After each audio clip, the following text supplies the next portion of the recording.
আক্রমণ পাল্টা আক্রমণে বিশালগড়ের বাইতারদিঘির কসবা এলাকায় উত্তপ্ত পরিস্থিতি। কার্যত হরিনাম সংকীর্তন অনুষ্ঠানে প্রাথমিক বিবাদের জেরে শুরুতে হাতাহাতি, পরবর্তীতে হামলা ও পাল্টা হামলায় রক্তাক্তি কাণ্ড। পুলিশ ঘটনার তদন্তে নেমেছে। এলাকায় ব্যাপক চাঞ্চল্যের সৃষ্টি।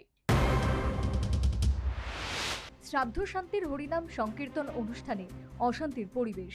এমনকি এই অশান্তি শেষ পর্যন্ত হামলা পাল্টা হামলা এবং রক্তারক্তি কাণ্ড পর্যন্ত গড়ালো। ঘটনা বিশালগড়ের বাইদারদিঘি কসবা এলাকায়।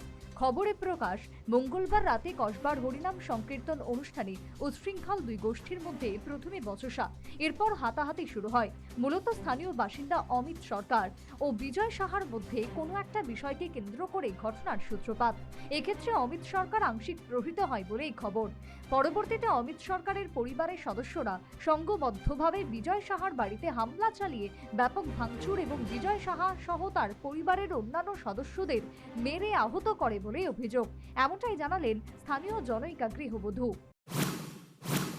তারা কীর্তনের ভিতরে ঝগড়া হয়েছিল পরে আমরা প্রধান মেম্বার আসছিল, প্রধান মেম্বারে তারা মীমাংসা করে দিতে চাইছিল, তারা মানছে না মান্য সেরা তারা বাড়ির ভিতরে যায়, সেরা লুক আনছে 8-9 জন আইনা সেরা লাড়ি বেন্দা সব রয়েছে আইনা সেরা তারা ডাক দিচ্ছে ওরকম বিজোর বাড়ি নেই ডাক, হ্যাঁ বিজোর বাড়ি। এই কথার সঙ্গে সঙ্গে তারা 27 জন ঢুকিয়ে গেছে। ঢুকিয়ে সেরা 3 জন পুরুষ লোক হ্যার মশারের তলে ঢুকিয়ে গেছে। ঢুকিয়ে মেয়ে লোকটারা যেমনে পারছে অত্যাচার করতে হইলে অত্যাচার হবে, কয়তেন না পারছে না। এরপরে দিয়ে তারা দিদি শাশুড়িরা ফেলাই দিছে ডেক্কা দিয়ে, হ্যাঁ বড় মেয়ের মারছে। তারপরে বিজোরও মায়ের দূর করছে, তারা বাড়ি ঘর সব ভাঙচুর করছে। তারপরে ফিটাই ফিটি দূর ফাটছে। মানে কি কারণে এই ঘটনা, কি কারণে? তারা ওই কীর্তনের ভিতরে কাজ হয়েছিল, তারা দুনো পক্ষের ভিতরে। মানে কার সাথে ঝামেলা হয়েছিল? বিজোর লোক। আচ্ছা, বিজোর লোকে কার ঝামেলা হয়েছিল? বিজোর হচ্ছে ধ্বজনগরের ছেলেটির লোক।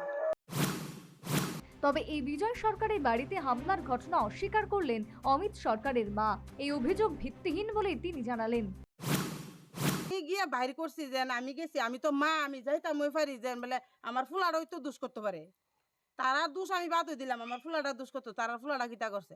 তারা গিয়া গেটটা যাইতে যাইতেই তারা লাঠি বেন্দা মারা একটা বুড়া বেডি আসলো, এই বেডিটার এত একটা লাঠি আসলো, এই বেডিটার এত লাঠি ফুলাটার এত লাঠিতে আমার ফুতেরা যখন আবার আইসে তারা মারতো, তো আমি 2টা লাঠির মধ্যে 2 দিকে দৌড়ছি।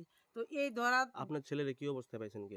আমার ছেলে তো রক্ত করেই পড়তেছে, রক্ত তো জুড়ি পড়তেছে। এরপর আরেকজন মুড়া আমার লোক আইছে, কেটা জানি নামটা আমি তা কিছু যারা মারছে তারা চিনছেন নি? আমি তা চিনি না, আমি চিনি না। তারা অভিযোগ করলো আপনারা নাকি গিয়া ওই বাড়িতে আক্রমণ করছেন। আমরা আক্রমণ করছি, আমার ফুতের আক্রমণ করে ফেলাই ধরে রাখছে। আমরা আক্রমণ, তারা কই লইব তার কথা। আপনার ছেলের নাম কি? আমার ছেলের নাম অমিত সরকার। পরবর্তীতে পুলিশ এসে ঘটনার তদন্তে নেমেছে। এই পর্যন্ত কোনো ধরপাকড়ের খবর পাওয়া যায়নি। তবে ঘটনায় গোটা এলাকায় বর্তমানে চাপা উত্তেজনার পাশাপাশি চাঞ্চল্যকর পরিস্থিতি কায়েম হয়েছে। Bureau report, news vanguard.